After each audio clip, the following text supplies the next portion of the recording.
Ladies and gentlemen, we have a boxer, Misael El Capitan Gomez. Yes, sir. What an entrance, huh? Dude, I don't know, but hey, you can be one of them, the what's it called, ring announcers. Hey, That'd man. be dope. Hey, put in a good word for me. Dude, I'll talk to them because that was pretty good, dude. Hey, I do have a price though, so we'll negotiate. Yeah, okay. We'll talk about it. Hey, man, thank you so much for opening up your doors. This is the third episode of the Fourth Dimension. We were talking a little bit about the gym. You gave us a little bit of the intro here, man.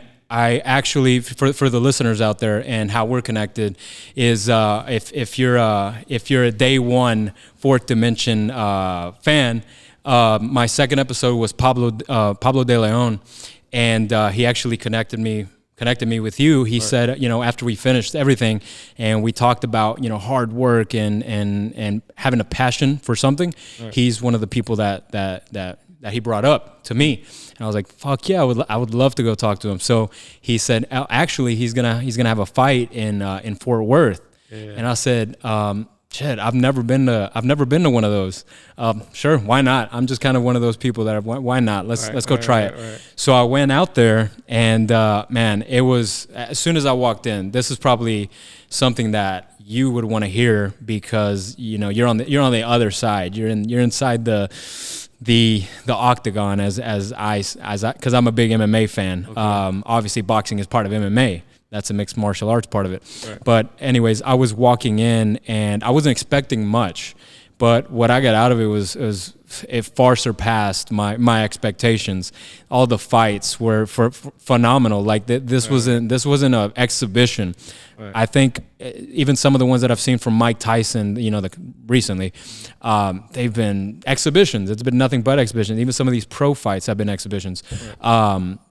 But when I first walked in there, man, it was a whole different world I've never stepped into, and it was a lot of fun, man. Everyone was super nice, from the crowd to the fighters themselves. Yeah. I met with some of the fighters that were there. I took some pictures.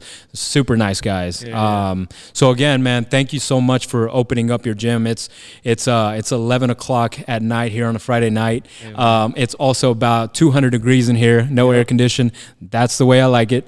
But again, man, thank you so much for opening your doors. Oh man, no problem, man. Thank you for having me.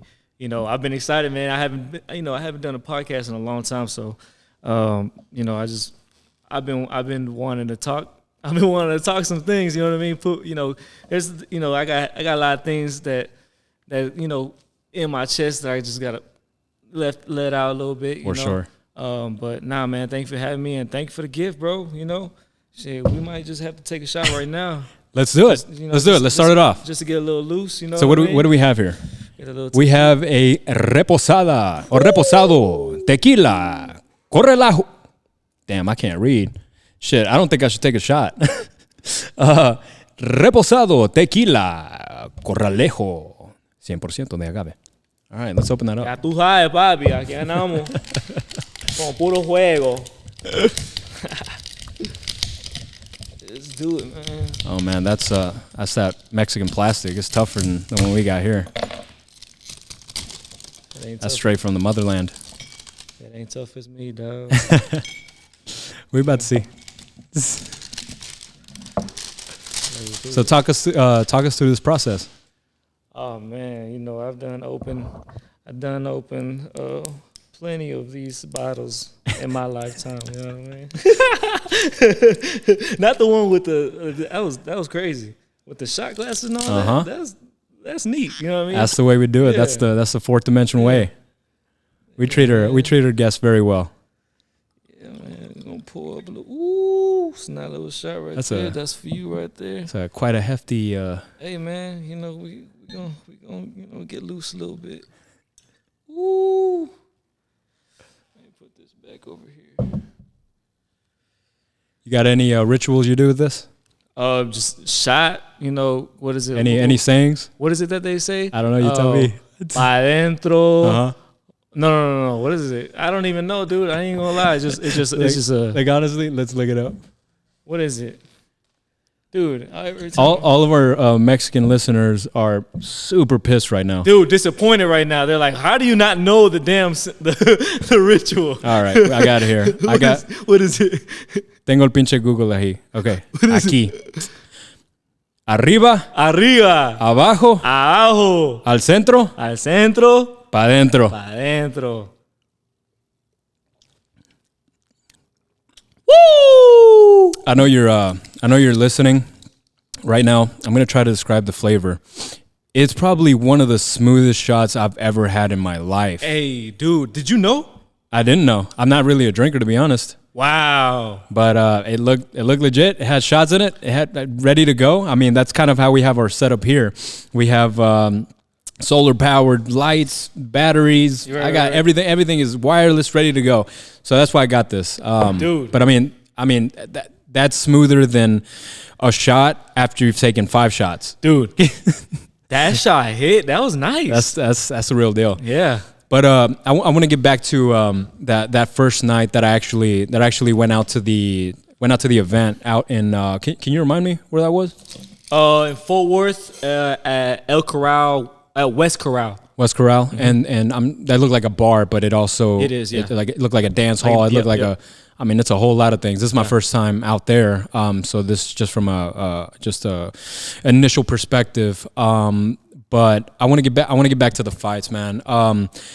You know, when Pablo was out there trying to get me connected with you, you know, I was like, you know, where's your man? Where is he? And you know, he just points out into the far end of the establishment we had there, and I just see this man just ready for war. Yeah. Ready for war.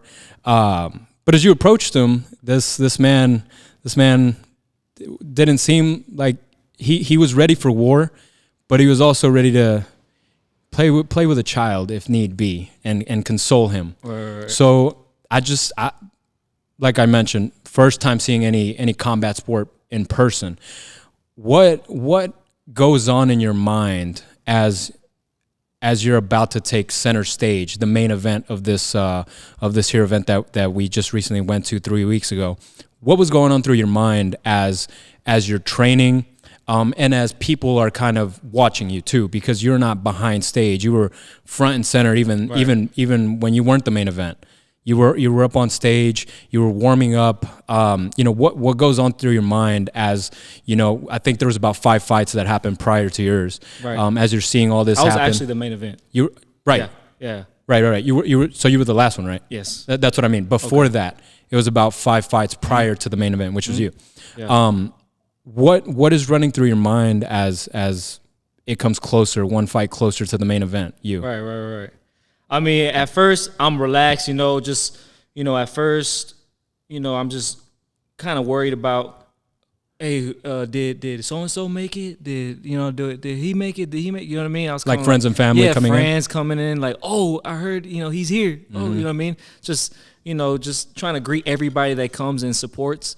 And once it gets closer and closer to the fight, and I know that, you know, is a full packed house of people that support me, that's when I'm all right. I'm locked in. Let me put my earphones on. Let me just listen to music and just, you know, really lock in and really get to the state of mind that, you know, it might sound as cliche, but we're going to war in there. You know what I mean? We're putting our lives in you know, in a real big risk just to entertain the crowd of people. You know what I mean? You know, but yeah, you know, it's just.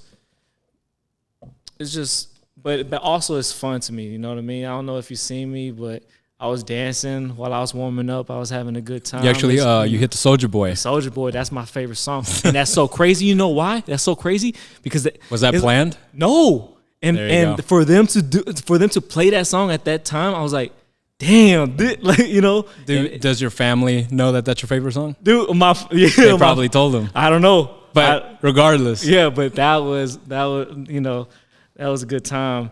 That kind of got the seriousness out of the whole situation. You know what I mean? Because, you know, prior to that, I was just warming up. I was listening to my rock. Like I like listening to rock. Yeah. I like listening to I was gonna ask what kind of music do you listen to while that's happening? I listen to rock music. I grew up in the WWE era.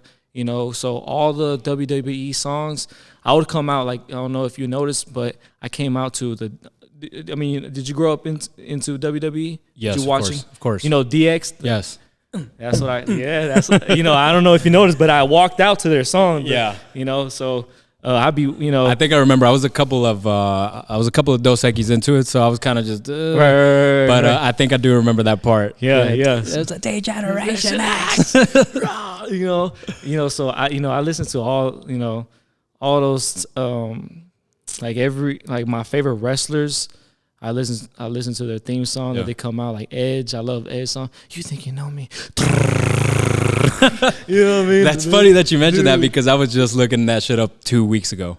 Oh yeah, yes, the Edge. What's a good one? Batista, Randy Orton. All I hear voices in my head. They talk to me. They understand. They talk to me. Yeah. Bro, what, dude? Those are that's the songs. Give me some more, man. I'm sure a lot of our listeners are gonna be WWE fans. What is it? The Batista one. I walk alone. Dun, dun, dun. Fuck, how did this even go, man? I don't even know how it go. The Batista one. Man, I honestly, I don't think that's a memorable one. I don't even remember it. Dude, it goes hard though. It just screams a lot. That's what it is. Yeah. What's his name? Mexican guy, 619. Rey Mysterio. Booyaka, 619. I don't think I would ever walk out to that song because it's a little too light. Yeah, it's a little too light. Not too light, but it's it's just with him. You know what I mean? It's his character. Right. It's 619. Right. Like I don't have nothing. There's no attachment to it. You know what I mean? Like something like the Edge song. I came out to that one on my second fight. Yeah. My third fight, I think I came out to Chris Benoit. Remember Chris Benoit? Yes. It's unfortunate what happened to him, but hey, he was a legend. Yeah. You know what I mean? From what he did in the ring, bro, is memorable. You know what I mean? Yeah, man. And I mean, talking about combat sports and the kind of danger that you're in, they're also in the same kind of danger with a lot of people like to downplay the WWE because it's not actual fighting, it's more choreographed, but they're doing acrobatics in there, and they're throwing they're slinging their bodies. Yep. I don't know. I mean, just even 20 feet out the air. You know what I mean? You can't fake that. You know what I mean? My mom would bro. I could not miss a Friday night SmackDown. You know what I mean? If we're out somewhere, I don't know where we at, and it's about to be 7 o'clock. I'll tell my mom like, yo, you got to get to the house now. It's about to be 7, and Friday night SmackDown is tonight. Yeah. You know what I mean? And she'd be so mad. She'd be like, those are fake stuff that you're watching. And they're like, why are you like watching? It's fake anyway. I'm like, dude. How did she actually say it?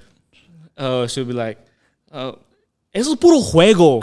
¿Por qué te gusta esto? Es puro juego. Ni es real. Es los que hacen eso.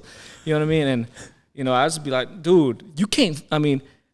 You can't fake that. You can't fake jumping out from 20 feet in the air into somebody on a table. You can't fake that. You know what I mean? It might be choreographed and whatnot, but dude, it hurts. Yes. You know what I mean? And that it's painful. The things that they do is painful. But man, I grew up into just watching that, and I honestly wanted to be a wrestler before I wanted to be a boxer. Really? Yeah. Really? Yeah, Tell me about that. That was my dream, just to be a wrestler, and I got older. I ain't even gonna lie. It kind of got too PG. I don't know. I mean, 100%. That's what they call the Attitude Era. Yeah, exactly. Yeah. It kind of got too soft. You know what I mean? So I kind of just. So at what age did you really aspire to become one of them? A wrestler? Yes. Dude, I can't even remember, dude. I used to have all the games from 2006, SmackDown versus Raw 2006 till I think I stopped buying it around 2010. I think that was my last SmackDown versus Raw I ever bought. Yeah. But from whatever age, I was like 7 years old at 2006, 7 years old till 2010. I was just all into it, bro. And I even have action figures, bro. Like I had a whole collection. I had like 100 action figures of all types of different wrestlers. So who's your favorite? Ooh, man, that's hard, bro. But you know, I like from Who the top comes of the to head mind right when I right ask now, that? Undertaker. The Undertaker? The Undertaker. Have you listened to some of his recent stuff? Like he's been on podcasts and interviews, dude, stuff like that. and it's dope. And it's dope because, bro, his storyline was he would not do any interviews during his career. You know what I'm saying? So it's so mysterious. Dude, I was like 7, 8 years old thinking this dude was actually a dead man. You know what I'm saying? Like I would like, dude, He's the real Undertaker. Yeah, bro. Like this guy is the real deal. This guy actually came from a damn casket and you know what I'm saying? And came back from the dead. You know what I mean? I actually believed it because there was nothing about him other than his character. You know what I mean? So yeah, that's the Undertaker's your all time. That's why that's the guy that comes to my mind because I'm like, damn. I actually like I wasn't scared of him, but I was like, damn, this guy's a scary dude. You know what I mean? And you know, my dream was to always, you know, go, you know, be in an arena and just having the lights go out. Doom. Right. I never had, dude. The first time I've ever been to the stadium, the AT&T Stadium, was WrestleMania that they had. When was it, last year? I think it was last year that they had WrestleMania here in the stadium. He was there? And that was my first time ever being in the stadium. That was my first time ever being in a wrestling, like a wrestling match, you know what I mean? Was he there?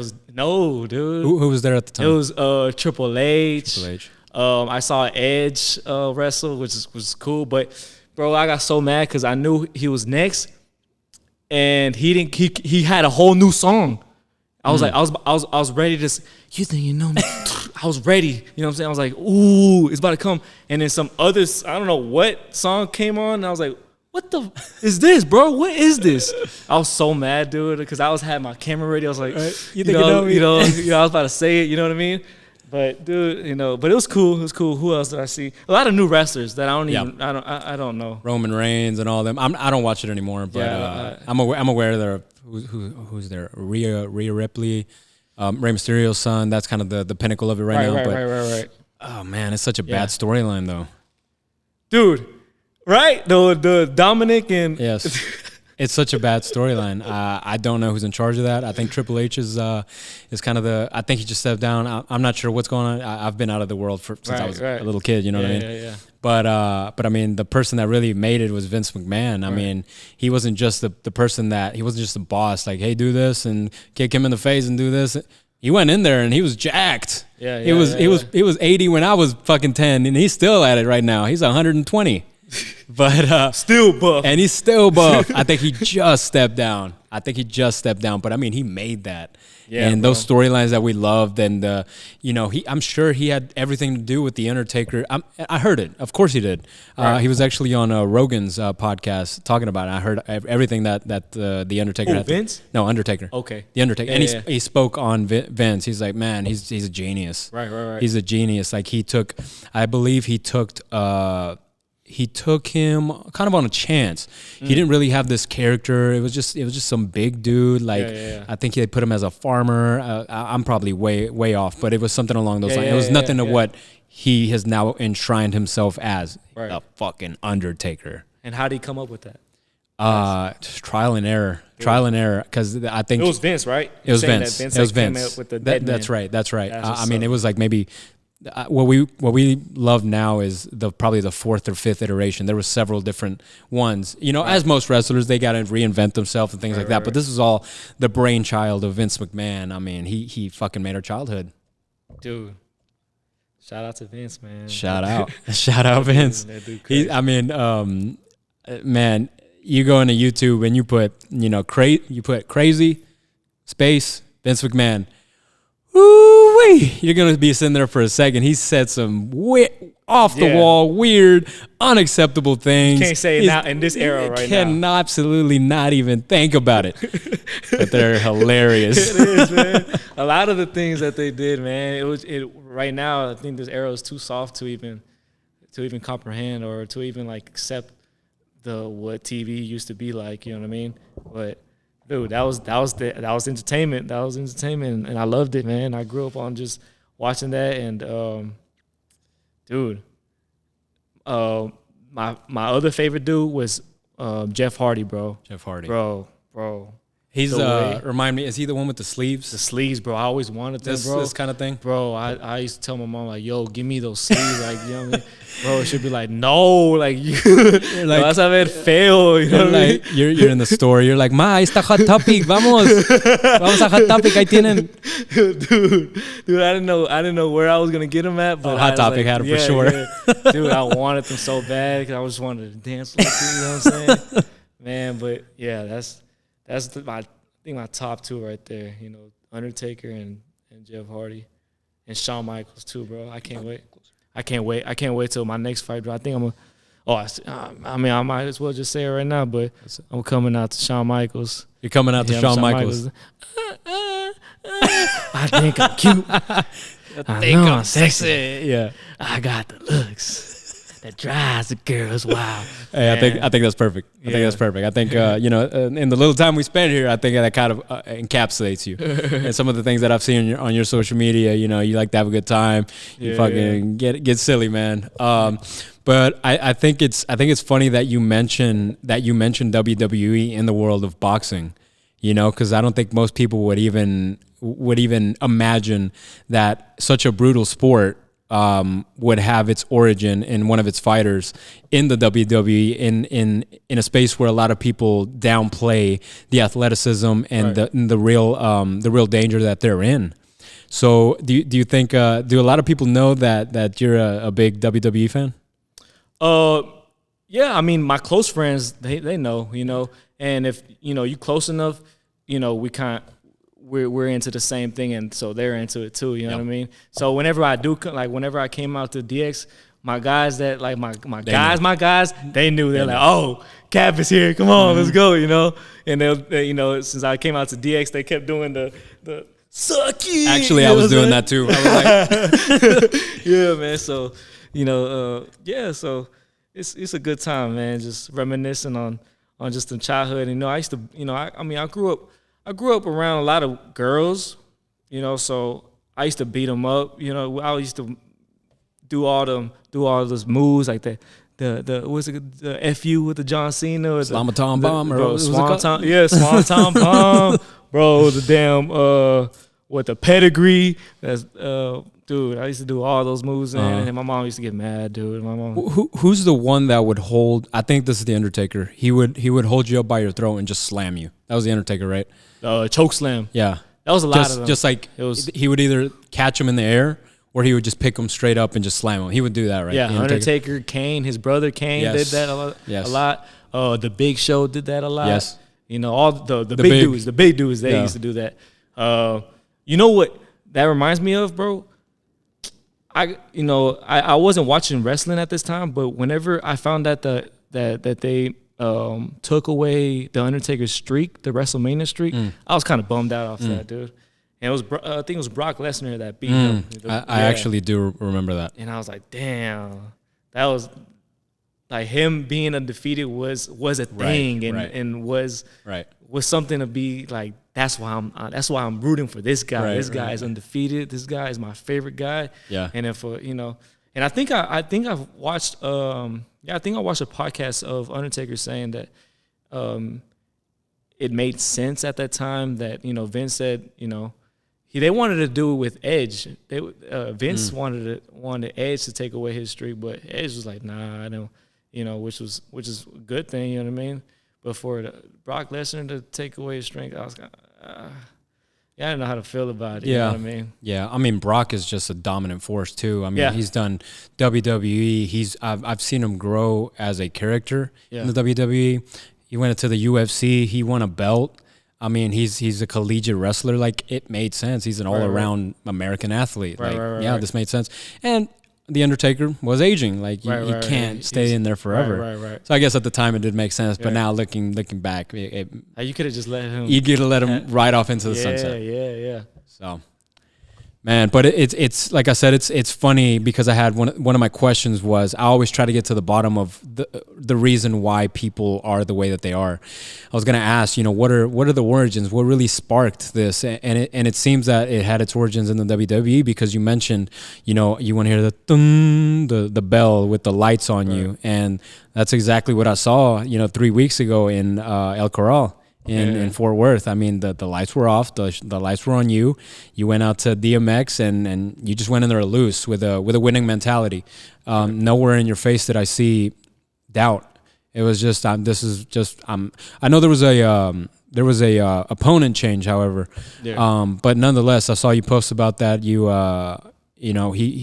looked ready as well. Like the first couple rounds I saw him, I was a little impressed. I was like, usually when you get someone in, they're just gonna get pieced up immediately. Right. He held his own for one round, but after that, you started just piecing him up, and it was just outclassed. I mean, his cardio was down as well. So, but I mean, regardless of anything that happened, any changes, whatever anyone would like to say, it was a win. It was a great win, and you showed your skill set. Right. Yeah. I mean, I already knew that this guy wasn't going to be too much of a problem. I really wanted to fight the previous opponent that I was supposed to fight. I see him. He's actually on your wall. What's his name? Emmanuel Tennyson. Yeah. And I think I followed the storyline. We're talking about storylines. I understand you beat his brother. Not his brother, but his teammate. His teammate, which he trains with. You know what I mean? They're stablemates at the same gym. Right. So my last fight, I fought his stablemate and I beat him, and unanimously, like, dude, I was beating him up all 4 rounds. And did it go to a decision? Yeah, it went to decision. Yeah, and then after that, they called me up. They're like, hey, you want to fight his stablemate? I'm like, yeah, for sure. I want to fight. Because they have a couple other fighters that I was preparing to line them up. You know what I mean? They have about four pro fighters that are in the same gym, that trains at the same gym. And I was like, all right, it looks like I'm about to just knock them all out. You know what I mean? Yeah. So that was my plan. Just get the second one out of the way. But something happened. It was. I heard he got shot. That's what the story is. I thought it was just an injury from camp. But when I was the day of the fight, I asked his coach, because he was there, and I was like, "Yo, so what's up with him?" He got shot. He got shot in the back. I don't know if he's gonna if he's gonna box again. God. Like, damn, what the heck was that? I pray for him, man, because getting shot is something serious, dude, and just to stop your career for some. I don't know what it was, what the situation was, but you don't ever want to wish that on somebody. You know what I mean? So yeah, man. But this replacement, man, I seen his record. I was like, oh man, this guy's gonna be nothing, dude. It was and I seen how in the weigh-ins he was fat. Mm-hmm. I was like, oh man, he not even sure. He haven't even been training. Right. So just things like that you see, I'm like, oh bro, this not going this.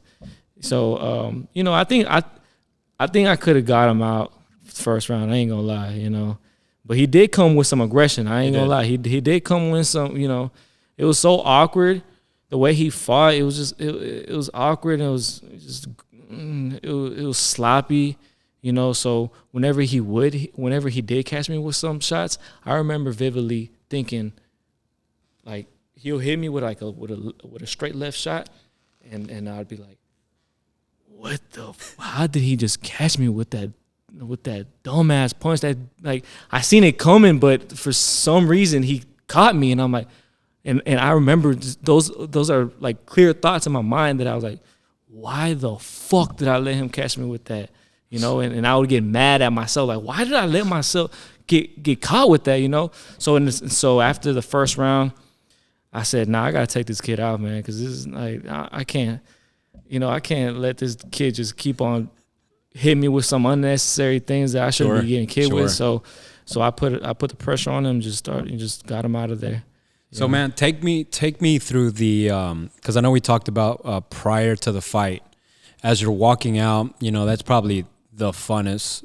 Of course, the victory is funner, but it's. I mean, this is your time to shine. All eyes are on you. Yeah. Nothing's happened yet. You don't have a loss yet. You haven't even been hit yet. Right. You're walking out to your music. Everyone loves fucking music. No one. You go into a gym. Everyone has music in. That's your motivator. You're going in there motivated. Right. You step in there. what take me through your thought process and how you feel as the fight commences. You're getting your name called out. You hear your friends and family in the distance. I'm sure they seem miles away. Right. I don't know that, but take me through what that experience is. When I'm walking out, there'll be times where the commission likes to rush you. They like, all right, your turn, let's go. They call your name, let's go, come on. And I don't like that. That makes me even want to go slower, walk even slower. I'd get mad, dude, because I remember my first fight. I was new to it. It was my first ever fight. So whenever they said, all right, come on, hurry up, I sped walk to the ring. You know what I mean? And afterwards, I was like, why did I do that? Why didn't I just enjoy just the walk? You know what I mean? So after my first fight, I was like, nah, I'm gonna just every ring walk. I'm gonna walk slow. I'm gonna enjoy it. I'm gonna look at the crowd while they're cheering and just embrace that moment, because that's the second most beautiful moment from winning. You know what I mean? So I like to embrace that moment. Once they're I'm in the ring and they're calling my name, they're introducing me, they're saying my record and whatnot, and I hear everybody cheering. It's all right, it's showtime. This is it. It's showtime. And I just like looking at whoever's in front of me, whoever's across the ring with me, and I'm just like, all right, you gonna get it. You gonna get it, because it's either me or you, and it's not gonna be me, boy. You know what I mean? So it's an intense moment where I'm a good guy. I'm a nice guy. You know what I'm saying? Outside of the ring, I'm approachable or whatnot. But whenever I'm about to that bell's about to ring, I make sure to just stare in this dude's soul and just be like, all right, you in trouble. It's gonna be real bad for you, and have that intensity. Have him feel that. You know what I mean? So, all that pain that I go through camp, you know what I mean?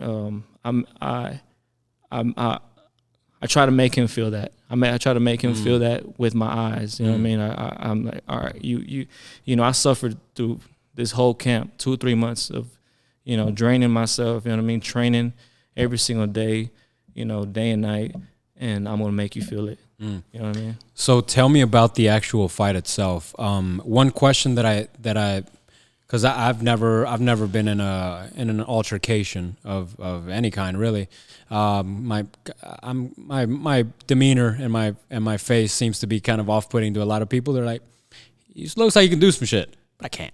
But anyways, one thing that I've thought about this, and I've played sports, football, and all that good stuff. But something that happens while you're in this alpha flow state. Right. What does time feel like to you as you're giving blows and receiving them? What does time feels? Does it seem to go very quickly? It does. Or does it slow down? No, it goes really quickly. Really? Everything goes it's quick, man. I don't know how to explain it, dude. The part where it's slow is when I'm walking out the ring. I feel as if, oh, this is a movie. You know what I'm saying? I picture myself as like a main character, and I'm like, oh, this is, everybody cheering your name and whatnot. Oh, this is, I kind of get into like, oh, like a character, or oh, this is like, my own movie that I'm filming right now. Uh-huh. But once it gets down to war, it's just everything's quick. Because you have to be quick. Your thought process have to be quick. You know what I mean? One little mistake, you're out of there. You know what I'm saying? So if he makes the one mistake, I got to counter off that mistake and you know what I mean, make him pay for it. So everything's just the exchanges are quick. Sure. So that's how I feel. Sometimes there'll be fights that I'm tired. I don't have that much of a conditioning or something that the 3 minutes, like it goes by slow because I'm so tired. You know what I mean? Mm-hmm. That's when it goes. That's when it goes by slow. That's when I'm tired and I'm trying to give it my all. That's when it's like, damn. When is the bell about to ring? When you're fighting, is it more muscle memory than right. anything else? Yeah. So it's pretty much everything that's happening is off of instinct. You're not necessarily thinking about it. Right. You're still thinking. Like as me and you are we're not throwing any blows or anything, but we're just looking at what's opening. I'm thinking about what's open. I'm thinking about what should I set up. I'm thinking about what's it called? What habits do you have? You know what I mean? If you have a habit of leaning to your right, all right, I'm gonna set something up that's gonna meet you down there. So that's what you look out for. Right. You look for patterns. Right. Like, oh, every time I do this, he bobs his head down. Right. That means uppercut. Yep. Okay. You're still thinking, but at the same time, it's quick and it's kind of, it's instincts, Right. I was actually preparing for this podcast by listening to another podcast. I was listening to Mike Tyson on Joe Rogan's, and he mentioned something. He said something in there along the lines of, there are no great fighters without great trainers. Right. Who is that to you? To be honest, man, right now I do have I've been working with my trainer. His name is Coach Jose. He really is more of a trainer to April Mulan. She's a. Did she fight that night or? She did not fight that night. Was she supposed to? No, she actually has an injury from her last fight. She's an MMA fighter. In MMA, she's 4-2, and in boxing, she's 2-0. So she has a pretty good record. She has a pretty bright future for her. She trains here. I met. What was her name again? Sorry. April. April what? Let's give her a shout out. I don't know how to say. Anguyana. Are you looking behind me? Yeah, right there. What is that? That Anguyana? Where? Right here in that poster, that white poster. Anguiano or Angiano? There you go. Yeah. It's either one of those. Anguiano. Which one is she? One on the left or right? Right. She's the one on the right. Yeah. Okay. She on the big post. All three posters she's on. She looks Thai to me. Is she Thai? No, she's Mexican. She's Mexican? Straight up Mexican. Well, shit. We're kind of similar. Well, maybe the Philippines more than anything. But let's see. Okay, so she's Mexican, so that would be Anguiano. Yeah. Anguiano. Yeah. April Anguiano. Yeah. So maybe that's Italian or something. So I met Coach Jose through her. They came to my gym, wanting a boxing gym to train at, and I just gave him a gym, and they've been coming here for about 2 years now, and so he's been kind of spearheading your training right now. Right. So he's since they go way back, you know what I mean. So they've been training for years together, So as they come in here, they do their training, and then if I don't got nothing going on, I get in the ring with him like, hey, come on, let's do some training as well. You know what I mean? So, he's more with her, but he also helps me out even with the kids too. So whenever he sees that I'm busy with something, he'll go help me out with some kids to train and whatnot. But yeah, to answer that question, that's my guy right now. But I don't have I haven't had a main coach for a long time. For my whole career, my whole career, I haven't had a main coach to just prioritize my training, and hopefully the more wins I get, the more doors I open, for people to look at like, hey, you never know, some guy, some trainer that sees me fight like, hey, I want to, but you also got to look out for people like that. You know what I mean? Because some people, they see you doing good. They see you undefeated, and they just want to take advantage of that. You know what I mean? Like, oh, shout out Don King. He wasn't a trainer, but he was a promoter. Right, but there's a lot Tyson of, over. Yeah, he fucked all these guys over. But the boxing game is dirty. It's a real dirty game. So you gotta look out who you keep in your circle. So what kind of qualities are you looking for in a future trainer, future permanent trainer? Somebody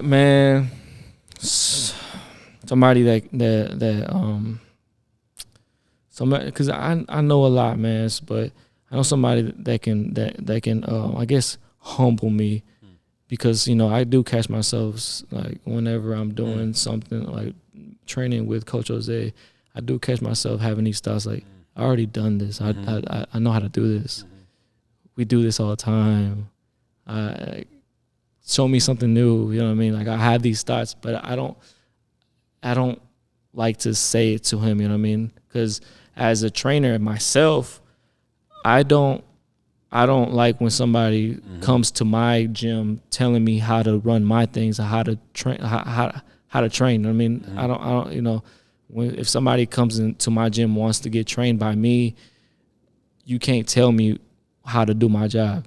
You understand? So I don't feel comfortable telling him how to do his job. Sure. You know what I mean? He has his ways. He has his ways how doing his training, and I'm gonna leave it at that. You know what I mean? He's done a good job with April. So but that's not what I'm looking for. I'm looking for somebody that does. It's different, man. It's like repetition, dude. Like, I want somebody that focuses on one combination the whole round, the whole 3 rounds. I mean, the whole 3-minute round. You know what I mean? Like, all right, today we're just gonna focus on the jab. Yeah. All right, let's just throw that jab for 3 minutes straight. You know what I mean? Things like that. Somebody that somebody that gives me more of that hunger that I wouldn't say that I do need it, but I'm not gonna say like I don't have any hunger, but somebody that could just get that beast out of me, you know what I mean, and motivate me to just to get better and to do one more lap, you know what I mean? Somebody that'll tell me to do 10 laps, but really that means 20. You know what I'm saying? So somebody that can do that can get that out of me. So with all this talk of the future and what you're looking for in the future, who was your first coach? My first coach, Coach Pete. Shout out to him, man. He actually has a gym right here, 5 minutes away from this gym. Yeah. Yeah, man, that's a bad dude, man. He an Olympic coach now, so he goes overseas and trains the Team USA from that's getting ready for the Olympics or whatnot. But that's my guy right there. Was he a fighter himself? He was. I don't know about what's his professionally. Full name? Pete Rojas. Pete Rojas. Where's he from? Pete Rojas. He's is he a Texas guy or? Oh, he's Mexican. He's Mexican. I don't know what part of Mexico, but yeah, he a good guy, man. That's my guy, man. So when did you start with him? When I was 13. 13. Yeah. My first time ever being in the ring. I mean, being in a boxing gym when I was 10. I went into this boxing gym. It was some ghetto, nasty ratchet. Damn boxing gym. It was nasty. And my mom didn't like it because in sparring days, they would tell the parents to bring beers. And so the coaches would just hang out with the parents, with the dads, and they'll just be drinking beers while they watch their sons come in there and spar, and you know what I mean? They'll just be entertained, like, you know what I mean? And she would drop me off. But whenever she stayed one time, because she knew she saw that, she knew I was going to spar. I told her, I'm going to spar today. Yeah. I told Coach that I want to spar. At 10 years old? Yeah. He's like, and I actually have a video, so. Where do you have it? Is it on YouTube? No, it's on Instagram. It's on my Instagram. Yeah, Captain's Battering. But yeah, so I told her, I'm going to spar today. Do you want to pull it up? Oh, we can pull it up. Do you have your phone on you? I have my phone. But anyway. I wanna break this down. See what because I'll probably put this up for everyone that's gonna watch on YouTube. I posted a long time ago. Yeah, I get it. Let's see, where is it at? Sorry, folks. While we're waiting, I don't know what time it is. 10:47. And it's still hot. It's still hot. Dude, I'm sweating. And I'm just sitting down here, man. 12 rounds. Dude. Let me see. Oh, here. Put it max volume so we can catch it kind of on the mics. I'm in a white shirt.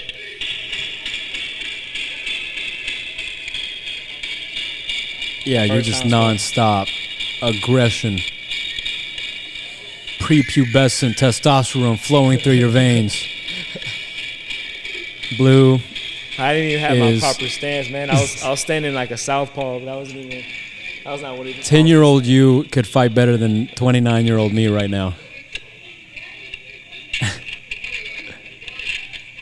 All right. Yeah, the blue shirt. I think you walked in there on accident. He didn't know what he was going to get to. But that's awesome, man. At 10 years old. 10 years old, man. And that's you know what I was doing at 10 years old? Watching Courage the Cowardly Dog. I don't even know what that is. That says a lot about our character. It was a show on Cartoon Network. You know, we had Dexter's Laboratory, Courage the Cowardly Dog, Powerpuff Girls. What else was popping at that time? You know, those are the top ones. You actually told me that that you missed out on all of those shows because of the way that you grow up. So, you know, with that in mind, you know, what was growing up? What was growing up for you? What was that experience as a kid?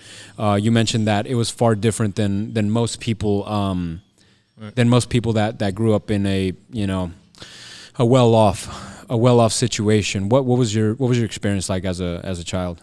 Well, as a child, man, I just grew up going to this flea market, Treasure Village down the street.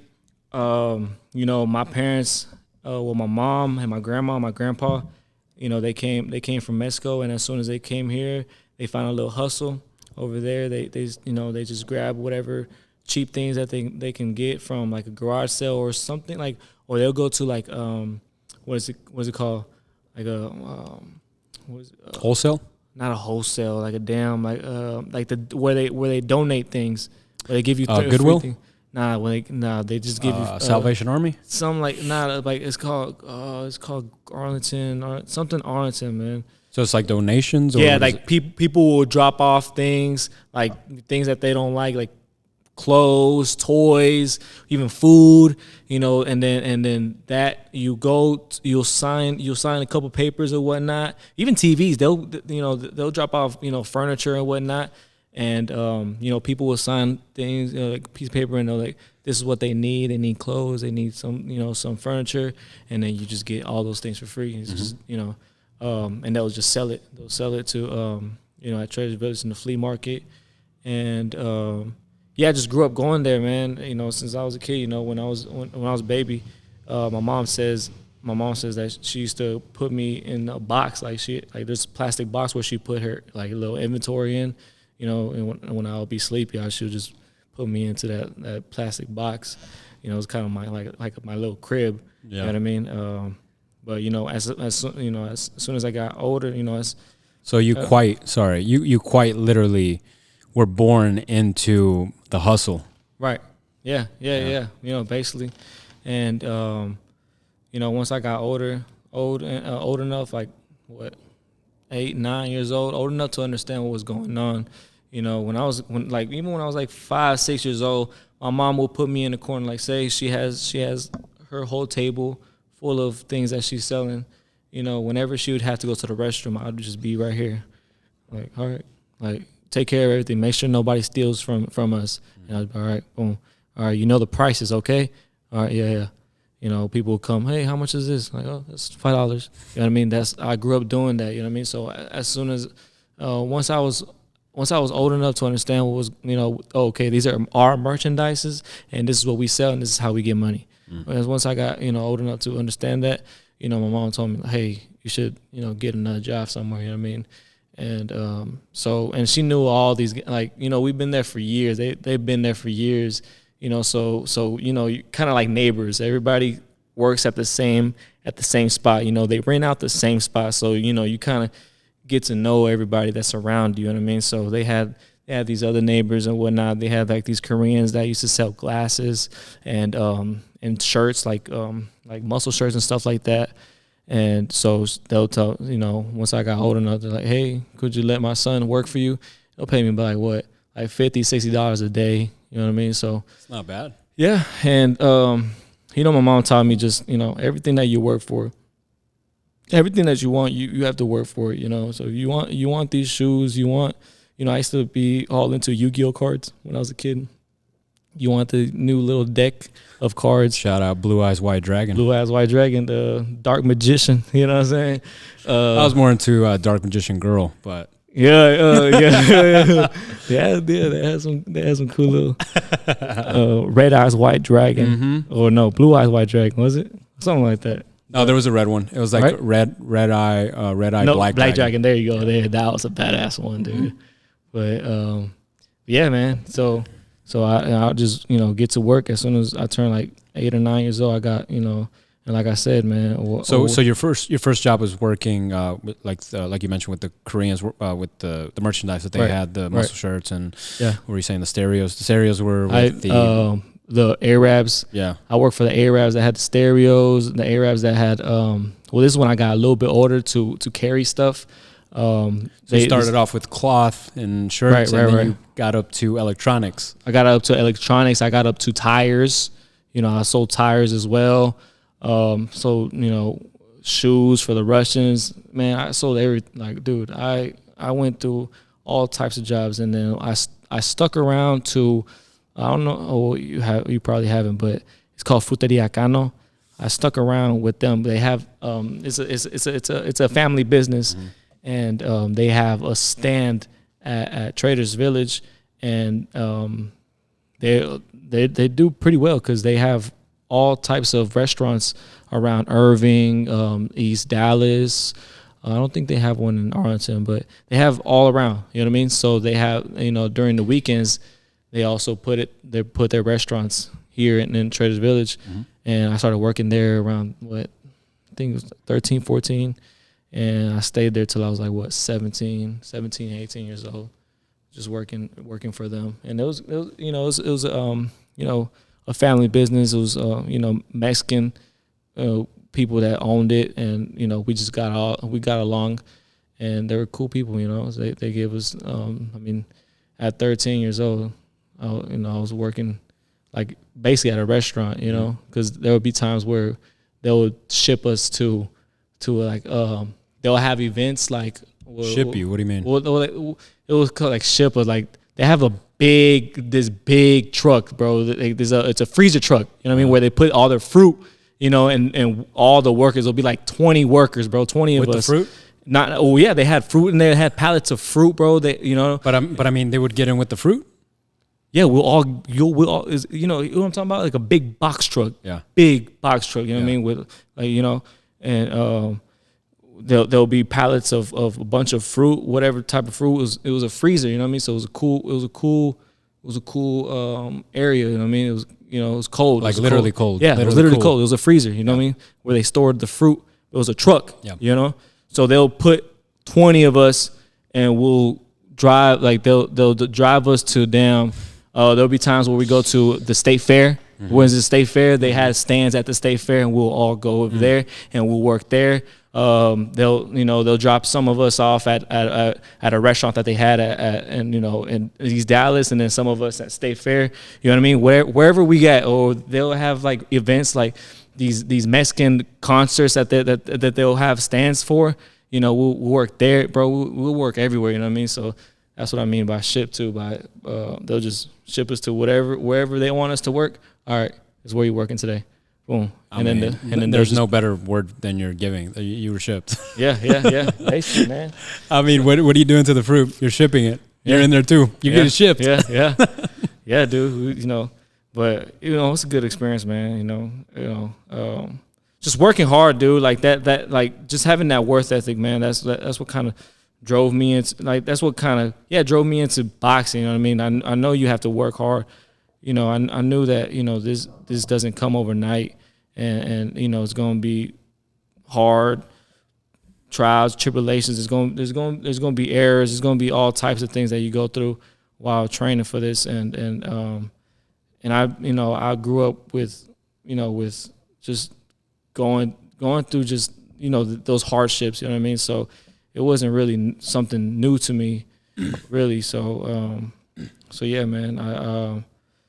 But that's everything that I've been through. That's what built me into the person that I am today, and I'm really grateful for everything. I mean, that's an unbeatable mindset. Right. All champions have gone through some of the worst things. And I mean, just speaking of champions, who we've gone through your WWE top list. Who's at the top of your list for boxing? Oh man, there's so many, man. But I'd say Roberto Duran. Roberto Duran, somebody. I even put Floyd, man. I put Floyd because his worth ethic, his discipline that he had. Who else, man? Pacquiao, that's history that he's made. Even just coming from where he's from, the Philippines, and coming from being this small. When he first started fighting, he was at 106 pounds. You know what I mean, and he said there'd be times where he had to put weights in his draws to make the weight. You know what I'm saying? Because he was so skinny. He was 90 pounds soaking wet. You know what I mean? So to make the weight, he had to put things in his draws to make 106. And for him to come to 106 all the way up to 154, dude, that's never been heard of. That's never been done. I don't think that'll ever be done again. You know what I mean? And was that through the help of anything? Dude, I've heard whispers. Yeah, I mean that was a question whenever they wanted the whole Mayweather fight to happen. But he never got caught. But I don't know. We don't know. I mean, he's my favorite fighter. Is he? He's my favorite fighter. Like his speed and tenacity, footwork. Dude, that's my favorite fighter. Dude, all time. Dude, that's a bad dude there. As far as boxing goes. Yeah. Yeah, he's my favorite fighter. Like, I guess I just kind of, see myself in him because, like you're mentioning, he was so small, but he's got this fucking power, and that's just how I've seen myself. As being Mexican, you kind of top out at 5'7", right. in the land of Caucasians, that's fucking small, right. and you gotta toughen up quick. Yeah. You either got to get strong or you gotta fight or you gotta do something. Yeah. And it's gonna build you. Or you gotta be funny. And you gotta be funny. You gotta be funny. You gotta be funny. You gotta make people laugh. Or all three. Let's go. But that's I kind of saw myself in him because of what you just mentioned. Everyone has heard of people doing crazy things to cut weight, but put weight on. That's crazy. It's crazy, dude. That is crazy. And I've always been the smaller dude in my circles, my circle of influence. Right. But that I mean, just his fighting style too. He's great. I mean, fast, bro, aggressive. Just in and out, in and out, out. His cardio is out of this world. Dude, just bouncing around the whole fight, just bouncing, bounce out. Dude, yeah, no, there's never been done. Yeah, and I mean, even as a Mexican, I by default, you always root for the Mexican. That's just what we do. Right. But I mean, one of the greatest rivalries that he had was Juan Manuel Marquez. Dude. Damn, bro, for the people that don't know, explain it to them. Dude, those fights, 4 fights, bro, and sorry, I'm adjusting your mic so you can get a little closer. All 4 fights were action packed. Even from the first fight, I think he got knocked down. Juan Manuel Marquez got knocked down 3 times in the first round in the first fight. So and people didn't believe in Pacquiao at this time. At this time of the first fight, people were like, "Who the fuck is this kid? And who the hell is this damn little scrawny ass Filipino? Filipino? What's going on with him? So people didn't really believe in him. But once he dropped him 3 times in the first round, I was like, "Oh, it's gonna be a war." This is Pac-Man. Okay. Yeah. We see you. And Marquez was a big deal to the Mexican crowd. You know what I mean? So he was like one of the kings at that time. So to see Marquez get dropped down 3 times, like, oh shit, there's gonna be a war right now. And for it to go to distance, bro, dude, after those 3 knockdowns, it still went to distance. That's how much of a warrior this guy Marquez was. And then the second one too. That what happened the second one? I think it was a draw. The second one was it? I think Pacquiao got the second one. Wait, no, he got the first one. So yeah, he got the first one. Let's make sure, because it's gonna be immortalized forever.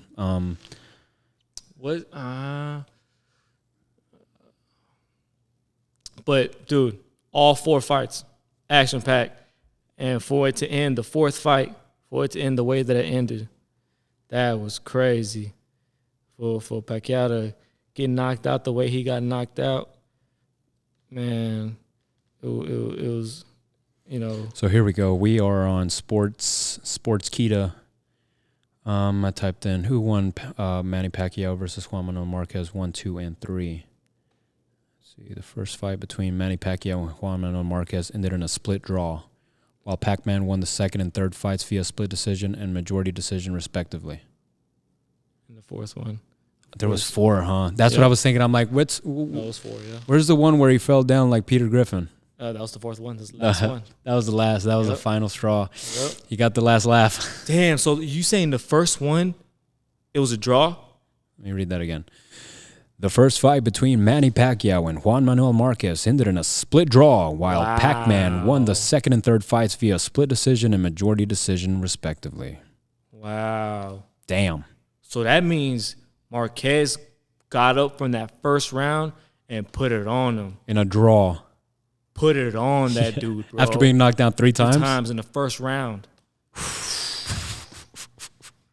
Dude, that's a fight right there, man. That's a fighter. Dude. That is a fighter. And then he won the second and third split decision and then majority decision. And he was still neck and neck until the 3rd fight. And then the 4th fight, he finally just unleashed. Finish him. Yeah. Knockout. It was brutal. I don't think he got up for a minute or so. Yeah. That was. It was on the floor for a while. I mean, yeah, he split, draw, decision, knockout. I think they're hand in hand. Yeah, dude. I think a knockout equates to 2 fights. You know what I mean? Especially at a decision. Right. That's insanity. That is so crazy. That's a legend right there, man. Who else do you have on your list? Ooh, I'm just looking at that poster right there with all the boxing greats and for the people just listening, who's on your poster? Dude, a lot of people. There's Muhammad Ali, there's Miguel Cotto, there's Eric Morales, Mayweather. Oh, I'll get you with this one. This is my guy that I just started watching not too long, about like a year or 2 ago. But he's one of the he influences the way that I fight right now. Is Marvelous Marvin Hagler. That dude, that guy that's right above Muhammad Ali, the bald dude with the mustache. That dude, that's one of the greats right there, dude. You know. What about his fighting style? Is the way he switches, because he's a southpaw, but there was times where he would make his opponent, so he would be fighting right here. Somebody's in front of me. He'll lunge into his shots, and then his opponent will be here, and then he'll just fight from that stance. You know what I'm saying? Because I'm in my southpaw stance when I'm here. So whenever he would lunge into a punch, bam, bam, bam, he'll make that dude go this way, and he'll already be ready. Rather than turning like this, you understand? Rather than because if I'm on southpaw stance, that means my right shoulder is forward and my left hand is back. You understand? So, but what he would do is bam, bam, bam, and then by just turning, he'll already be ready to shoot. Is that also a southpaw stance with like if you're ambidextrous, for example, if you can fight with whatever fist forward, is it still considered a southpaw? No. Southpaw means that you're right. That your right hand is your lead hand. Okay. And your left hand is your back so hand. he goes to orthodox? He'll go to orthodox. He'll do this. He'll ba, and he'll do this. He'll go to orthodox, where my right hand is in the back now. You understand? My left hand is in the front. How common is that? It's not common at all, dude. So he's ambidextrous when it comes to boxing. Right. For people to be comfortable enough to fight both stances, that's not that common. Right now, the best pound for pound fighter right now that's going on, that's fighting right now, does that as well, which is Terrence Crawford, Terrence Bud Crawford. That, you know, did you watch the fight? I didn't, but I heard that it was a huge upset. Dude. Like, it was one-sided. One-sided. I didn't watch it. It wasn't an upset because, you know, that was... I meant an upset of a fight. They thought it was going to be more 50-50. Yeah, right, I heard it was right. 90-10. Right. That's what I heard. Dude. What happened? Pound for pound, man. It's Terrence Crawford? Terrence Crawford, man. Dude, he just made history. The first undisputed champion to be undisputed in 2 weight classes. That was crazy, dude. And he put on a show, man. And not gonna lie, man, I did bet on Earl because I got my emotions attached to this fight, because I was like, man, I'm gonna go with the hometown guy. You know what I mean? Where's he from? Well, Earl is from Dallas. Oh, really? You know, Terrence Crawford is from Nebraska. That's right. Omaha, Nebraska. So Southpaw. But logistically, I knew Terrence Crawford was a better boxer. You know, I was telling everybody, bro, Terrence Crawford got this. He got this. You know what I mean? Some people, everybody thought it was going to be a 50-50 fight. So, you know, people weren't sure who to side with, but I would tell people, you know, just my knowledge of boxing, I'm like, no, Terrence Crawford is a better boxer. But once it got down to the fight, that same day of the fight, I'm like, nah, I'm gonna go down, because everybody at the bar was going for Earl Spence. Mm-hmm. And I kind of felt because of the hometown advantage. Oh yeah, he's from Dallas. You know what I mean? So everybody's going for Earl Spence. So I'm like, nah, I'm gonna go for Earl Spence. And the guy my friend that I was with, he was like, you going for Earl Spence? I'm like, yeah, that's my guy. That's our guy. That's from Dallas. He's like, all right, let's bet. You know, we bet 200, and I, you know, clearly lost, dude. I got so bummed out. I was like, dude, I knew Terrence Crawford had this, but for some reason I got my emotions attached to this fight, and it's like, damn, done lost $200 for this. So just for the listeners that aren't too familiar with the boxing world, Terrence Crawford fights at lightweight, welterweight, and welterweight. He's 5'8". His reach is 74 inches, which is about John Jones-ish. It's a long reach. Yeah. Born September 28th, 1987. He's 35, from Omaha, Nebraska. Stance is southpaw, and his boxing records is 40 fights, 40 wins, 31 wins by knockout. That's a bad dude, bro. That is a bad man, ladies and gentlemen. Yeah, man. He put on a show. Was it last? Yeah, it was last weekend. Yeah. But, man, I was actually watching the UFC at that time. Oh yeah. Also a stacked card, so I had to make a decision, and you know I love the UFC because it has boxing in it, like, you know what I mean. Right. But I was never into UFC, not gonna lie, dude. But I wasn't either. Like, not until I don't know, until probably the 75% completion of Conor McGregor's reign. Like before that, I was just, this fucking guy. They won't shut up. Who the fuck is this? Who the fuck is this guy? Who the fuck is this guy? It's like cool. At that time, I didn't quite understand what he was doing. I was too young. Selling the fight. He was selling the fight. Yeah. But I'm just like, this guy's an asshole. Yeah, but as I understood him more, I'm like, oh, I get it now. Yeah. And that's when I really got more. That's how I got into it. That's how a lot of people got into it. He really elevated the UFC to what it is now. Yeah. Like, people are now looking at it, not just for the personalities, for the fights themselves. Right. For a lot of the, that's why I was looking at this past fight. It wasn't, the two people that were on there were Dustin Poirier and Justin Gaethje. And they're just brawlers. They don't give a damn about their lives. They just swing and hammer. And was a fight like that? No. So that card was one of those crazy cards where crazy shit happens. That just I had my money on Dustin Poirier. He lost, and I'll let you know how that went. But it's one of those cards where you're like, this never happens, you know. Are you expecting this? Yeah, everybody's expecting this. The two things that were completely off was there's a Houston fighter by the name of Derek Lewis. He's got the most knockouts in UFC history. He's at, with last night's or the past weekend's fight, he's at 14 knockouts. The next one down is maybe 13, and the next after that is 9. So he's up there.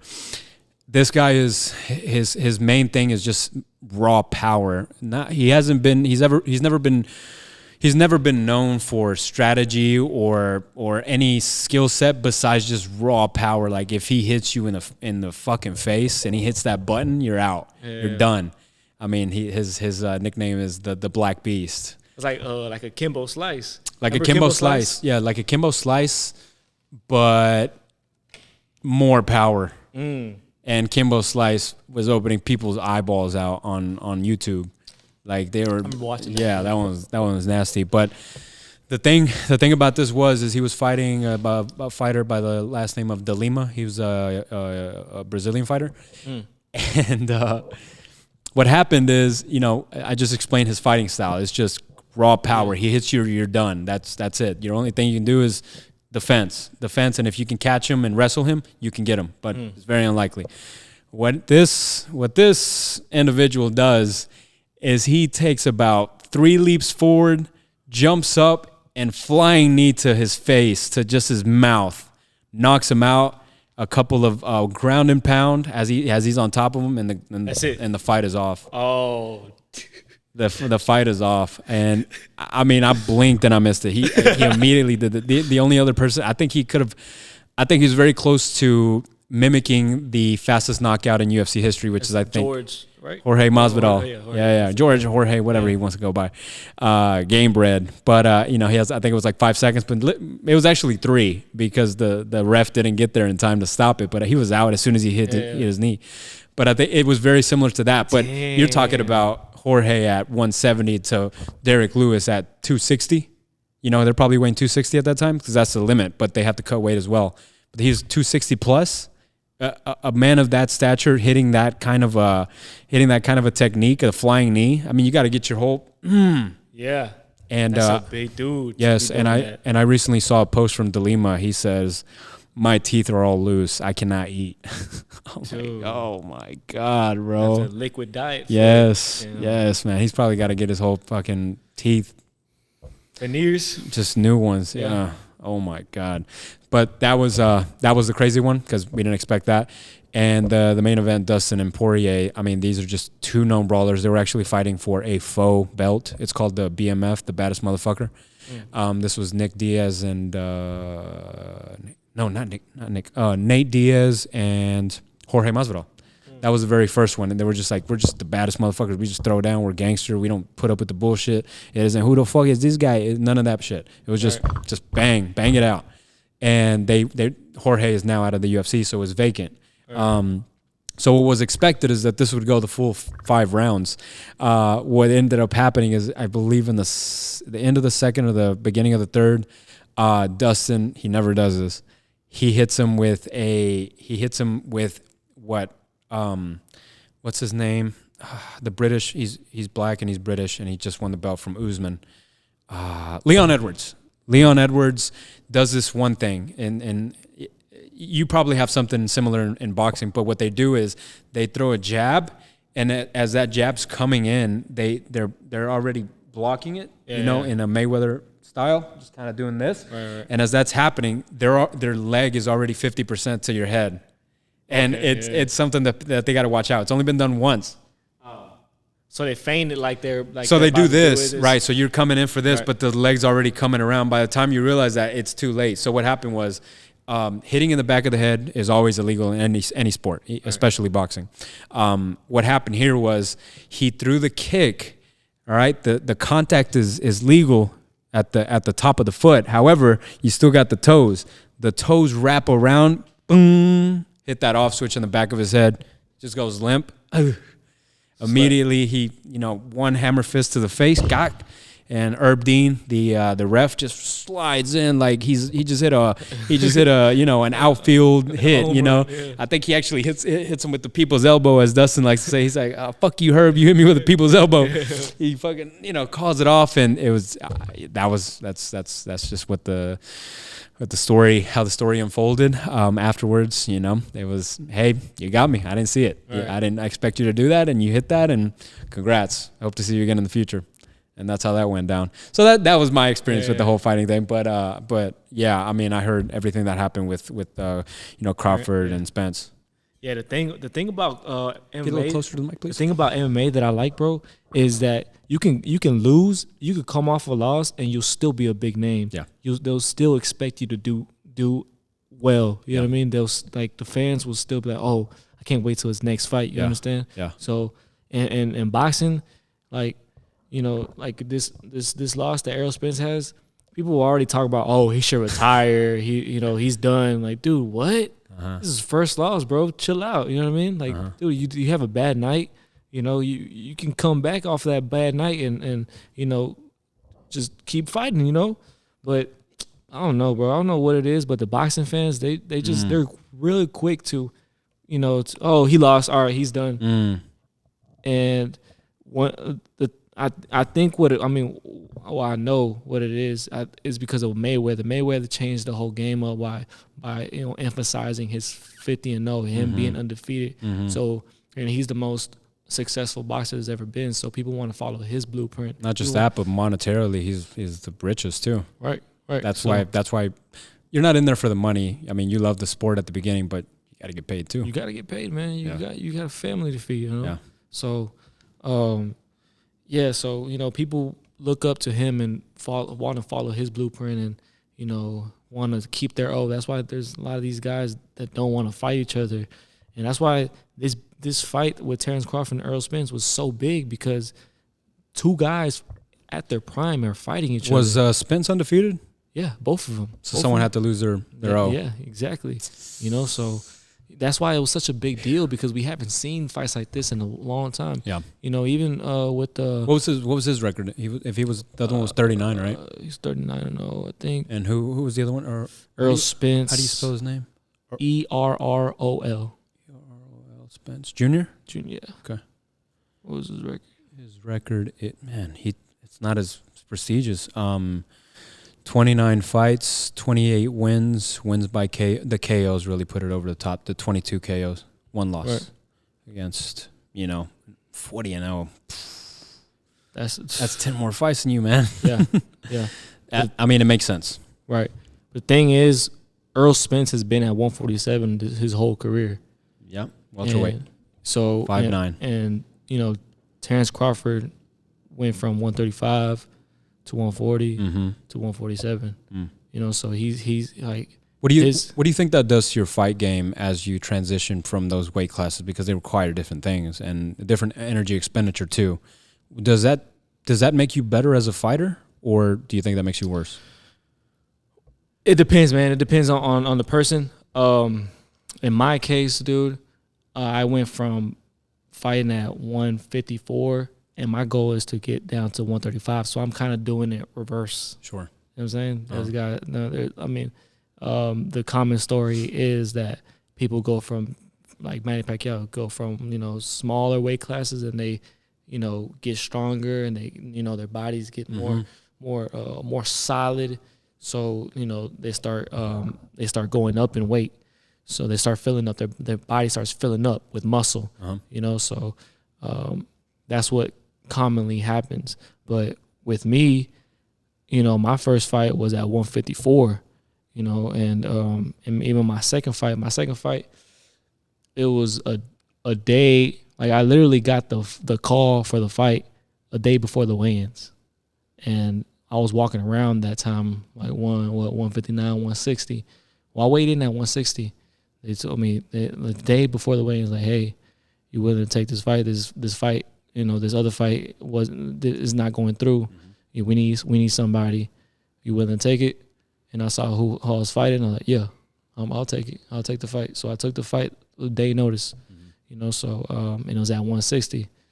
So I'm fighting these big guys at these big weight classes right now. And my last fight that I won was 147. So that's the lowest I've been since I started boxing, since I started my career. So, my goal is to eventually get to 135, dominate those 135 guys. And I think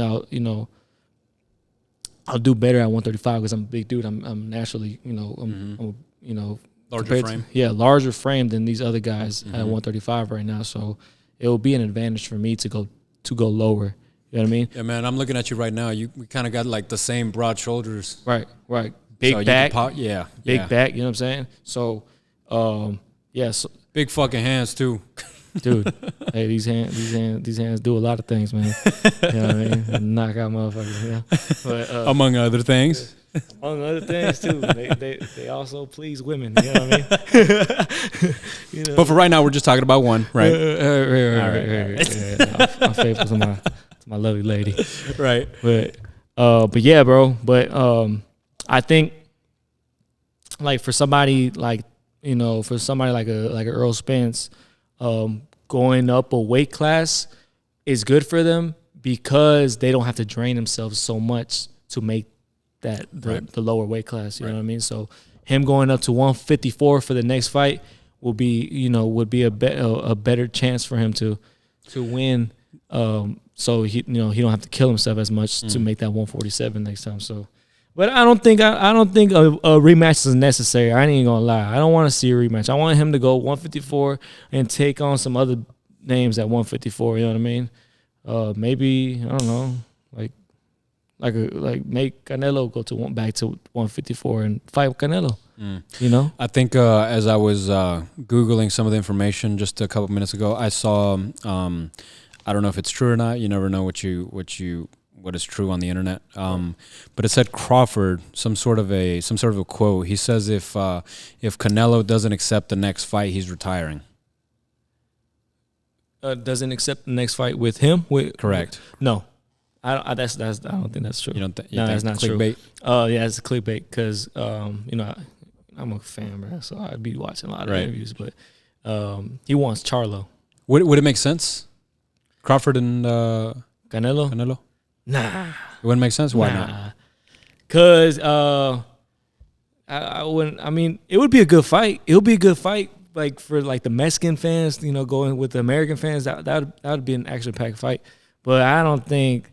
Canelo's been going on with these big dudes at 178, bro. Bivol. You know what I mean? Bivol, bro, at 178, bro. You know what I mean? For him to go down at 154 and fight somebody that his starting weight class was at 135, if you beat him, all right, bro, like, you know what I'm saying? You the bigger guy, you know what I mean? It's kind of like I get it. It don't like fight somebody like your size, like Earl Spence. Earl Spence, he's a big dude. He's a naturally bigger dude. He's been at 147 for the whole career, So it was about time that he moved up. So it would make a better more sense for Earl Spence to fight him rather than Terrence Crawford. I think Terrence Crawford should fight. You mean Canelo fight Earl Spence? Earl Spence to fight Canelo. Rather than Terrence Crawford. I think Terrence Crawford should fight what's his name? Jermell Charlo. And just this is you for the listener. I'm sure you've heard of Canelo Alvarez. Just some of his statistics as we're talking about some of these boxers. He's 5'8", his reach is 70.5. He's 33 from Guadalajara, Jalisco, Mexico. Stance is orthodox. Total fights 63, wins 59, wins by knockout 39, losses 2, draws 2. One of those losses is Manny Pacquiao. Not Manny Pacquiao. Mayweather. That's what I meant to say. The great. I mean, he also gets a lot of hate. Why do you think he does? Because he hasn't fought the guys that people want to see him fight. There's a lot of guys. Like if he wants to stay at that 160, 165 division, there's a lot of guys for him, and he's not fighting any of them. Yeah. He wants to fight these other guys. He wants to fight somebody like Bivol, which I mean he made a mistake. Yeah. He lost to him. But people were counting Bivol out because we'd never heard of who is Bivol. You know what I mean? Sure. So Dimitri, right? Dimitri Bivol, yeah. So people were counting him out, but as soon as I never heard of him. Yeah, I never heard of him. He pieced him up. Yeah, pieced him up, dude. So. But he want a rematch or whatnot. I don't know, man. What I'm really focused on, it's my career, man. I ain't gonna lie. That's what I'm talking about, man. And right now you're at 4-0, correct? 4-0, yes, sir. 4-0. Hey, tell me about we're currently we mentioned at the beginning of the podcast we're here in your gym. Tell me about that. Shit, man. I started my gym, bro. It's a long story, bro, but I got time. It's hot, but I got time. It's hot, bro. But I've been working all my life, like I said. And like I said, dude, I come from a hustling background, dude, and my mom always told me like, hey, whatever you want in life, you gotta work real hard for it. Nothing comes easy. Nothing good comes easy. And so like I said, I've been working since I was like 8-9 years old, dude, making money. When I was younger, I would give half money to my mom and half I would spend it on whatever I wanted or whatnot. But when once I knew what I wanted to do, I knew I didn't want to go to school. I didn't want to like work a regular job. I didn't have no interest in any of that. All I knew was boxing. That's all I knew. So what else can I do? How can I use this skill that I have to make a living? And at first, how I started was I used to go to this gym called Grand Prairie Police Academy. It was a GP PAL, Academy League, yeah. So GP PAL. There's PALs everywhere. There's a Dallas PAL. So it's a police. The police department sponsors the city to build a gym, a boxing gym for kids, and it's free. You know what I mean? Arlington is the only city that doesn't have a POW, which is Prisoners of War. The black and white flag with the head in the middle. No. POW. POW. POW. P which stands for Police Academy League. PAL. PAL. So PAL? Yeah, PAL. PAL. Oh, Police. sorry, I couldn't understand you. It sounds like you're saying POW. No, PAL. Like no. Police. Gotcha. PAL. Police Athletic or Academy? No, Athletic. Police Athletic League. There's a GP PAL. There's a Garland PAL. There's a Dallas PAL. There's all these PAL. All these other cities in the DFW have PALs. Fort Worth PAL. Yep, that's Irving PAL right there. Yep, that's a Dallas PAL right there. Yeah, there's all these PALs, but Arlington. PAL. And what does that stand for again? Police Athletic League. Police Athletic League. Oh, I didn't know about this. So that's awesome. So yeah, and like I said, which that's I don't know why. Why is it that Arlington is the only city that's not putting money to have a PAL? Because it's a real good thing for the kids. You know what I mean? Something to do after school. Yeah. Something to install discipline into these kids. Yeah. And Arlington's where I'm from, so it would be nice.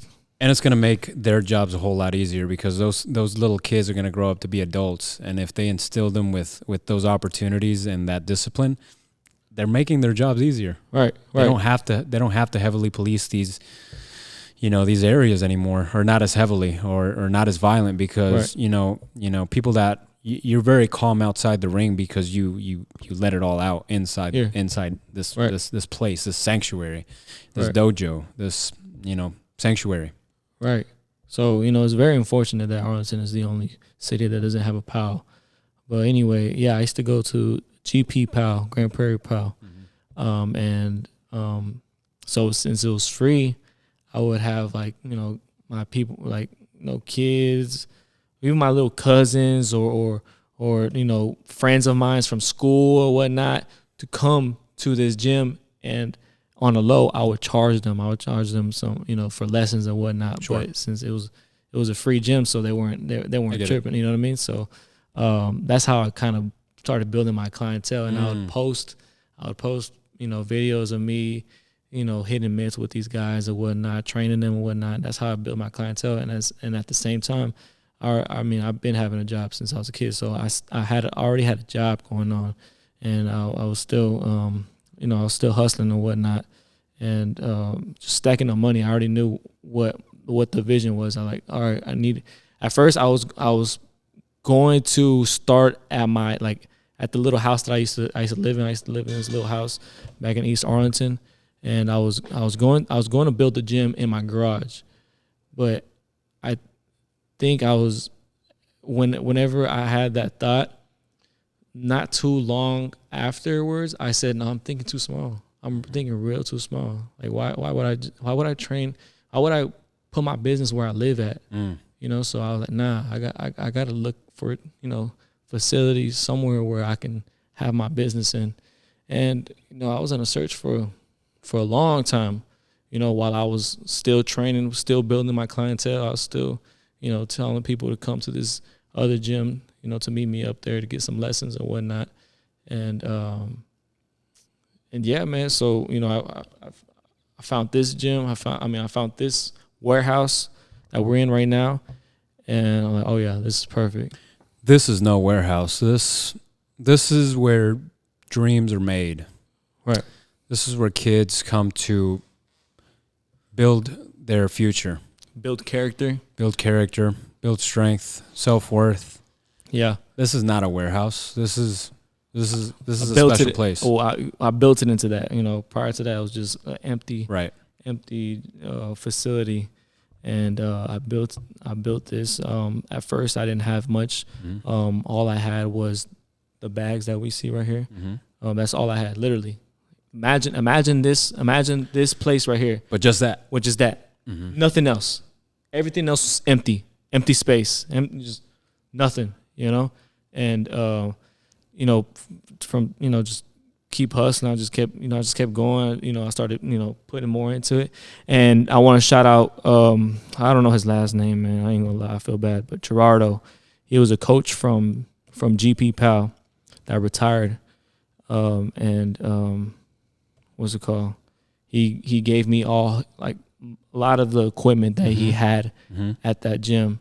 He gave it to me. There's like bags, like these dummies right here that says his name because that was previously his. Like, there's these dummies right here, that red bag right there. There's a couple of things, the lockers that I have in the back right here, those are all his. Everything that I have in the. Is it Gerardo Contreras? There you go. Yeah. How you looked him up? Gerardo Pal GP. GP Pal. Let me see. Is there a picture? Sure. Let's see, we're gonna go right here. He's in the Dallas News in 2015. Yup. That's a good man. I don't know if we're gonna be able to. Okay, here we go. Grand Prairie Boxing Program builds bridges between kids and cops. That's him right there. That's not him.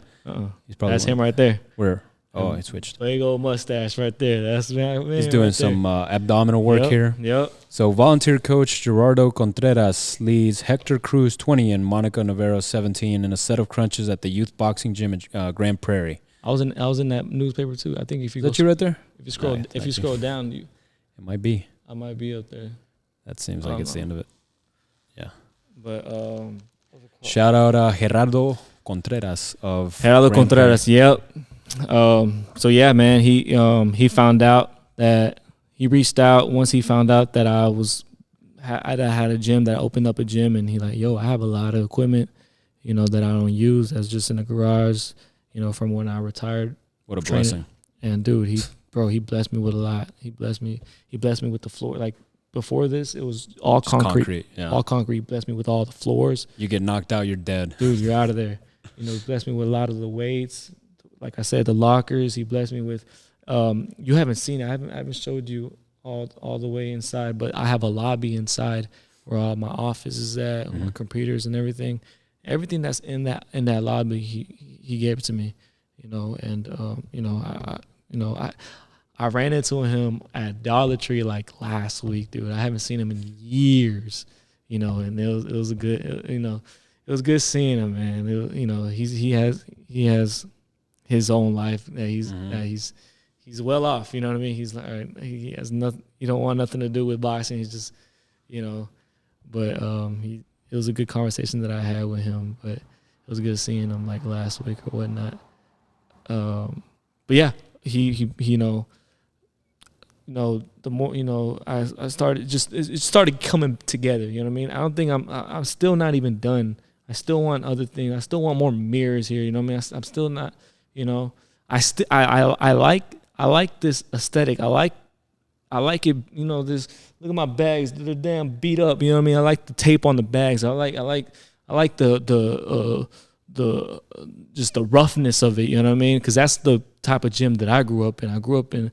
And like, you know, I don't think you'd be motivated enough if you walk into a gym where everything's nice, everything's clean, it looks like a LA Fitness or something like that. You know what I mean? Everything's put together nicely. You know what I mean?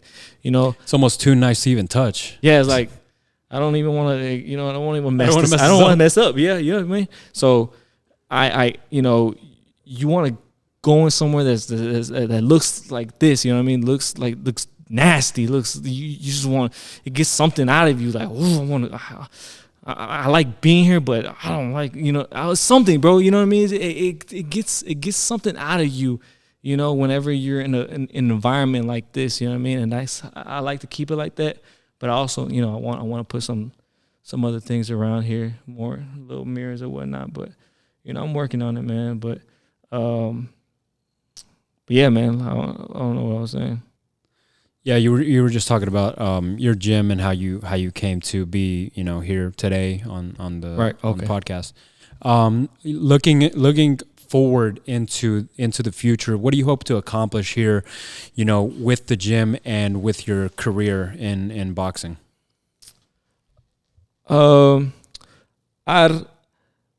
There's plans on moving to another facility, but I think because there's so much history here and there's so much, you know, there's so much just work that I put into just have this here right now. It's kind of like my baby right now. I can't let it go. You know what I'm saying? So I maybe in the future I'd really, you know, I'm thinking big right now. What I'm thinking big, I'm thinking about having this whole building mines. You know what I'm saying? The people that are next door knocking this wall down and just having this whole thing mines, you know what I mean? You know, but as far as, you know, the near future, just building up my career, you know, I think the bigger my name gets, the bigger the gym name gets as well, and people start gravitating to who's this guy? Oh, he has his own gym? Oh, he can train me? He can train me to do things that he's doing in the ring, right? Oh, I want, you know what I mean? So the more bigger I get in my career, you know, I believe there's going to be more business in here, and you know, I want to do it like how Mayweather has it, like he's franchises his name. There's a Mayweather gym in Dallas. He's never been in there. He's never stepped foot in that gym. But he's getting paid off of it. You know what I'm saying? He's getting paid off of it because they're using his name. Sure. You know what I'm saying? So if you know, if you know, when I'm a big name just like him, you know, I'd like to use my name and franchise Capitan's Battering, and whoever wants to use my name for to open up their gym, you know, that's what I would like to do as well. But yeah, man, but right now, man, I'm just taking it fight by fight, you know, day by day with all these other kids that I have that look up to me. I also like to train a world champion. You know what I mean? I have a couple guys that I've been training for years now, 3-4 years, and you know they've won a couple tournaments, like local tournaments, like Golden Gloves and stuff like that, and I see a big future. You know what I mean? I see them in me when I was a kid. You know what I mean? So I like to picture myself like as them, and I like to tell them things that I wish somebody would tell me when I was their age. You know what I'm saying? So that's, you know, like I got, you know, like I said, I got a lot of these guys, man. I got some kid that just turned 18, man. He's real talented. You know, I got even from what's his name? Julian Montes. That's my guy, man. It's gonna be a problem. It's gonna be a problem. He's gonna be a problem in the future. You know, I've been training since he was 14.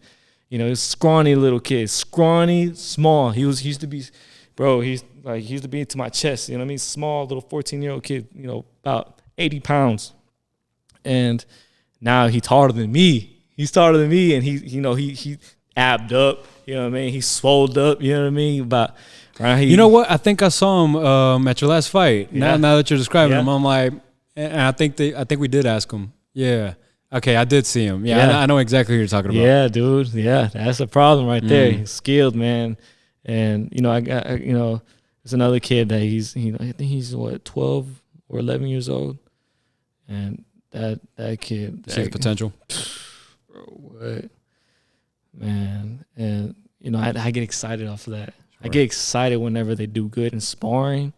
Whenever I invite some gyms to come here to come spar us, and they just I tell them like, yo, they're in your house right now. This is your house. You better show up. You better send their ass back home. You're not. I put that pressure on them. I want them to handle that pressure. You know what I mean? Because if they keep doing what they're doing and they keep advancing in this game, they gonna feel that pressure. So they gotta feel it here right now. You know what I mean? So whenever they're in a fight, say the amateur fight, or once they get older, the pro fight, they know how to handle that pressure. So I put pressure on them like, yo, this is your house. You better don't let them bully you in your house right now. All right, and it's so exciting whenever they do good. It's like the other day, I think it was yesterday. My 12-year-old kid, man, just outboxed the fuck out this kid, man. I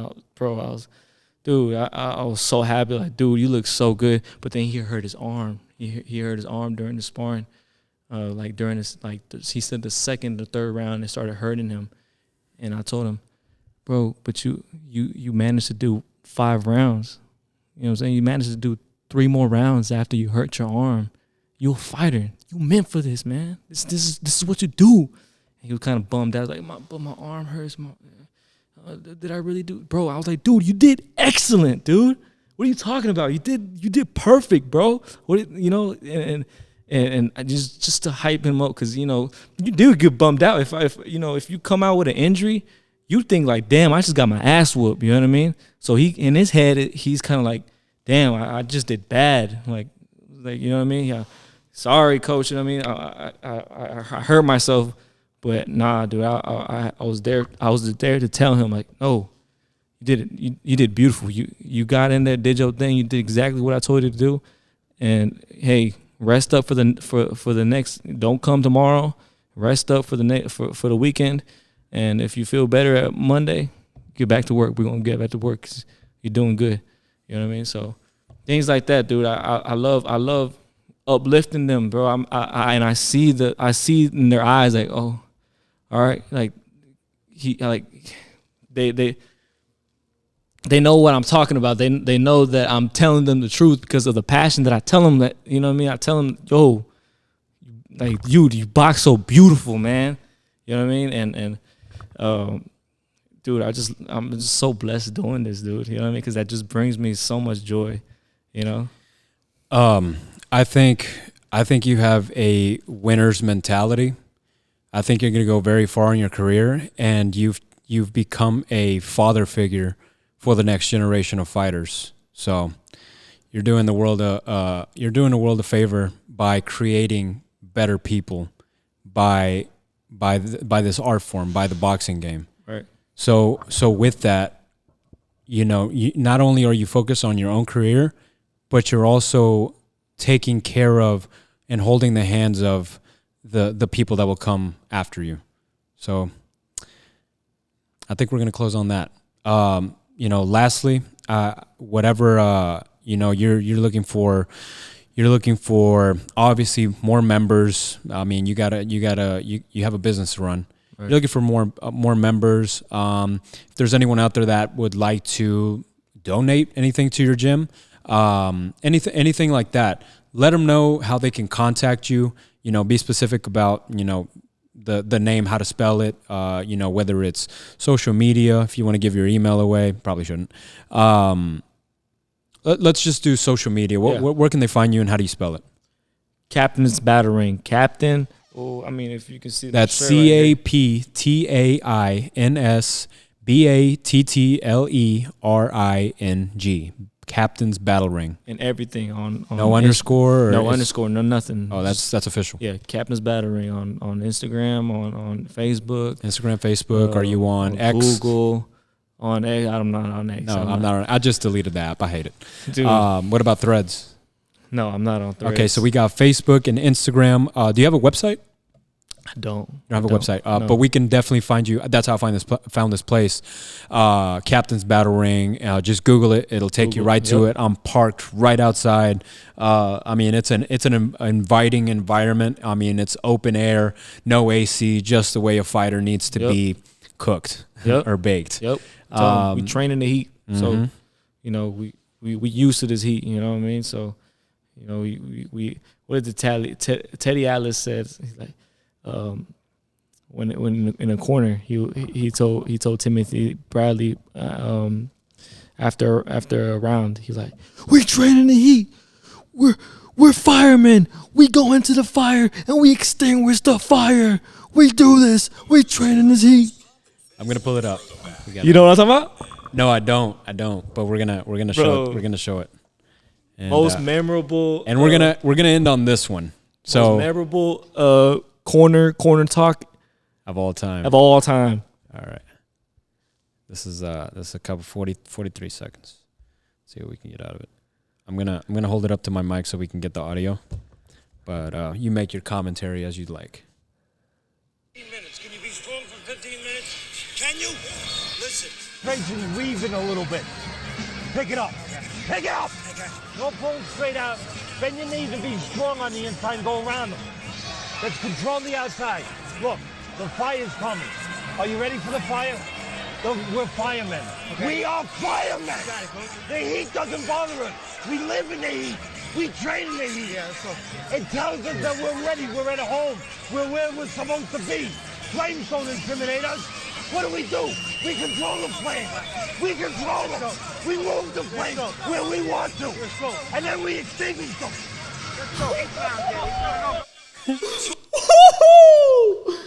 That bro, man, what? If my coach told me something like that, dude, I'm gonna knock this motherfucker out, man.